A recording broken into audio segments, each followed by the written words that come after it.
Depuis à peu près 25 ans, donc je suis entrepreneur de jardin, paysagiste, et je suis passionné par mon métier évidemment, mais vraiment pendant 10 ans, j'ai été vraiment, comme le disait Fabien, le nez dans le guidon, en ayant un travail super, mais une vie de dingue, hein, 12 à 14 heures par jour, tout le temps. Et il y a un moment, en 2012, j'ai réalisé que vraiment, j'étais à saturation, j'étais à un niveau où je ne faisais que courir. Et donc, à ce moment-là, peut-être le hasard a bien fait les choses, mais je me suis fait coacher une première fois en 2012.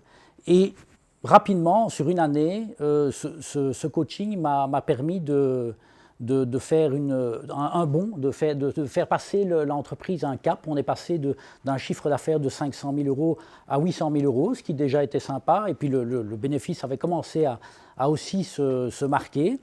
Et puis voilà, sur 2-3 ans, comme ça, on a progressé petit à petit. Ça m'a permis aussi de commencer à comprendre l'intérêt de la délégation, ce que je n'avais pas du tout capté à l'époque, avant 2012. Et donc des choses se sont mises en place.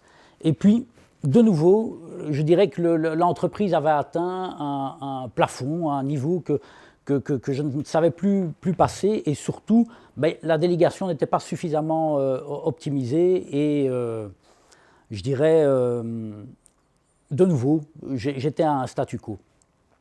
Et c'est à ce moment-là que je suis arrivé, je crois vers 2017 ou 2018, en contact avec la Eagle Academy, et là j'ai pu faire la différence entre le coaching que j'avais eu en 2012, et je peux le dire, ce n'était pas à la Eagle Academy, mais j'ai pu faire la différence entre ce coaching individuel que j'ai eu en 2012 et ce que j'ai pu découvrir à la Eagle Academy, c'est-à-dire d'abord cette première étape du Marketing Mastery, évidemment, très intéressant, mais j'avais déjà eu des notions en 2012.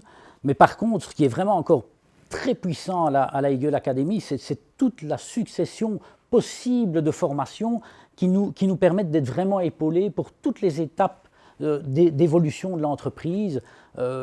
Et entre 2017 et maintenant 2022, on est passé de 800 000 euros à 1,6 million de chiffre d'affaires, mais c'est surtout, et là, la remarque de Fabien est évidemment tout à fait judicieuse, c'est que le chiffre d'affaires, c'est une chose, mais c'est surtout évidemment le bénéfice qu'il faut regarder, et c'est là que c'est évidemment aussi très intéressant. Et chez moi, ça change tout, parce que ça me permet vraiment de me focaliser sur mon travail, d'être dans mon sweet spot le plus souvent possible, c'est-à-dire en fait jamais être sur le terrain pour être en contact avec mes clients et les rassurer. Je ne suis plus non plus au four et au moulin comme je l'étais il y a 10 ans, et donc enfin je peux profiter, je dirais, d'un épanouissement dans ma carrière, donc c'est vraiment chouette. Voilà, merci à la IE.